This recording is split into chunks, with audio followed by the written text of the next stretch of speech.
Hello po sa inyong lahat mga ka-crypto. Ako po si Pinoy Crypto Trader at sa video na ito ay atin pong pag-uusapan ang tungkol sa balitang ito kay XRP. Kung saan ang sabi po rito ay XRP could rise 20% if this historical trend plays out.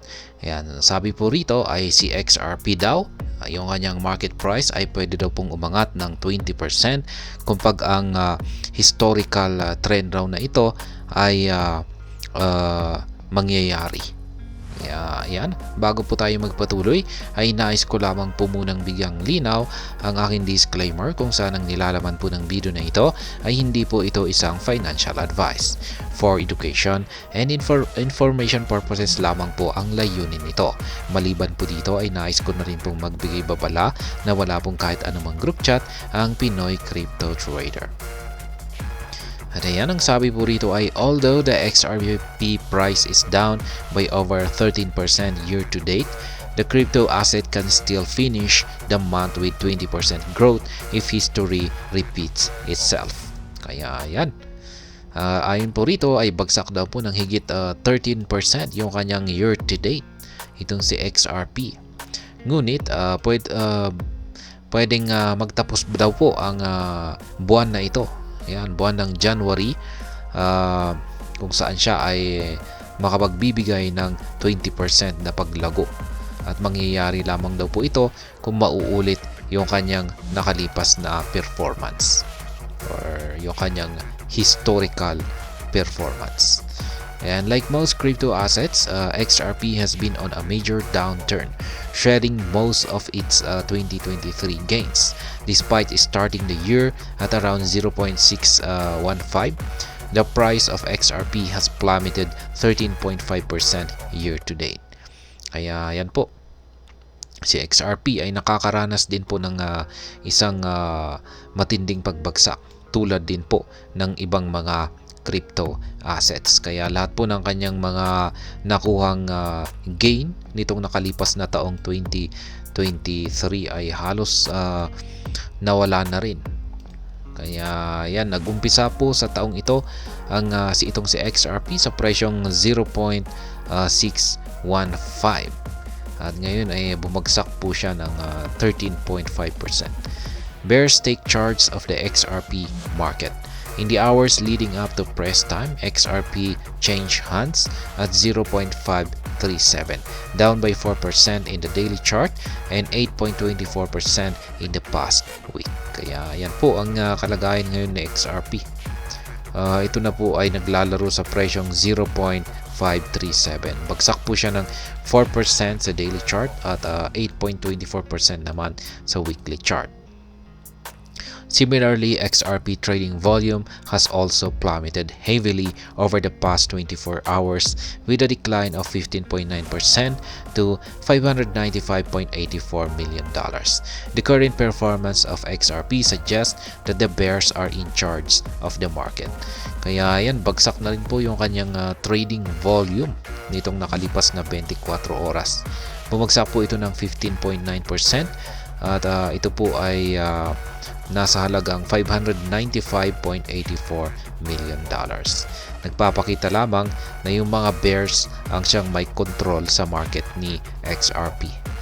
This historical trend could help XRP recover. At the moment, the catalyst for XRP's growth lies in a significant historical trend. It bears mentioning that this trend, first observed in 2020, has helped the coin close the first month of every year and green except in 2020. Kaya yan, unang nakita raw po yung trend na ito noong taong yung historical trend na ito noong taong 2020. Kaya ayan. At sa tuwing nakikita raw po yung historical trend na ito ay nagbibigay po ito ng gain kay XRP. Ayan, katulad na lamang po yung nangyari nitong mga nakalipas na taon, maliban lamang noong taong 2020. Ayan. For context, despite the turbulence in the crypto market in January 2020, XRP still ended the month with a 26% price increase. The pattern also repeated itself a year later in January 2021. At the time, XRP went parabolic and closed the month with a remarkable 121% price surge. Kaya ayan, maski hindi naging maganda yung taong 2020 ay nagpakita pa rin daw yung nagpakita ng performance itong si XRP ng 26%. Dulot po yan ng historical trend na lumabas. Ayan, pero yung lumabas po ulit yung historical trend na ito noong taong 2021 ay dito po mas maganda yung ipinakitang performance ni XRP, kung saan ay nagparabolic po siya at nagkaroon ng price surge na umaabot ng 121%. However, XRP could not repeat the same feat the following year, leading to a 25.6% price dip in 2022. XRP recovered in January 2023 as the crypto asset finished the month with a 20.1% price again. Kaya yan, yun nga lang nung taong 2022 daw ay dito po nagkaroon ng pagbagsak itong sa XRP. Yan, bumagsak po siya ng 25.6%. Ayan, pero pagsapit ng taong 2023 ay muli po siyang nagbigay ng gain na 20.1%. Even though XRP is down 13.5% year to date, the sixth largest cryptocurrency can still end the month with an increase of 20% in above if history repeats itself. Ayan, yan pong muli. Maski bagsak daw ng 13.5% sa year to date ang market price ng XRP, ay may pag-asa pa rin daw po ito na bago matapos ang buwan na ito ay posible po siyang magbigay ng gain na 20% basta mauulit lamang yung significant historical trend pattern. SEC versus Ripple case to play major role in XRP recovery. In the meantime, the fate of XRP still lies in the outcome of the SEC versus Ripple lawsuit. This multi-year legal tussle has been the major factor influencing the price of XRP. In this case, a positive development usually leads to a price hike, while an adverse event causes a price dip. Kaya yan, dapat po nating malaman na hanggang sa ngayon ay hindi pa rin po natatapos yung itong legal battle ng SEC versus Ripple. Kaya ito po yung isang major factor or malaking bagay na patuloy na nakaka-influensya po sa presyo ni XRP.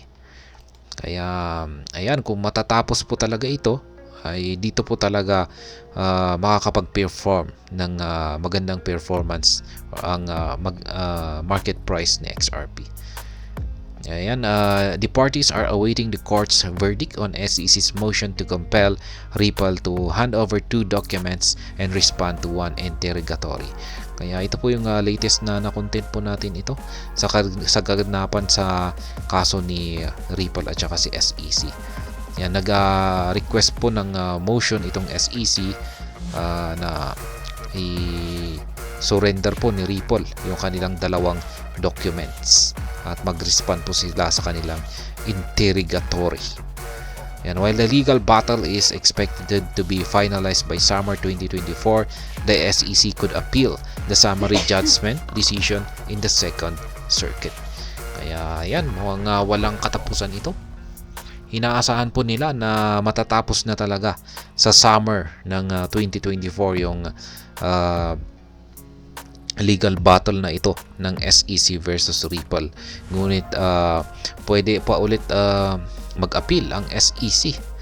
Ayan, sa decision, sa magiging summary decision ng judge para sa kanilang Second Circuit. Kaya ayan, mukhang tatagal pa ito. The regulator has already criticized the verdict and attempted to file an immediate appeal last year. Although its request was denied, the SEC could launch another attempt once the final judgment is issued. Kaya yan. Yan pong muli ang laman ng balitang ito.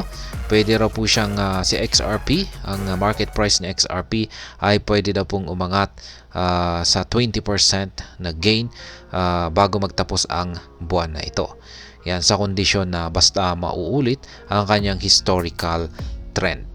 Yan, yung kanyang previous historical trend. At ayan, hanggang dito na lamang po tayo sa video na ito. Sana po ay inyong nagustuhan ang aking paliwanag dito. Kung inyo po itong nagustuhan ay pakiclick lamang po ang like button nito. Para naman po sa mga bago lamang dito, kayo po ay aking inaanyayahan para mag-subscribe. Pakiclick na rin po ang bell icon nito dahil ito po ang siya magsisilbing notification nito sa mga bago kong videos na akin pong ina-upload sa aking YouTube channel na ito. Marami pong salamat sa panonood, ingat po tayo lagi at God bless po sa ating lahat.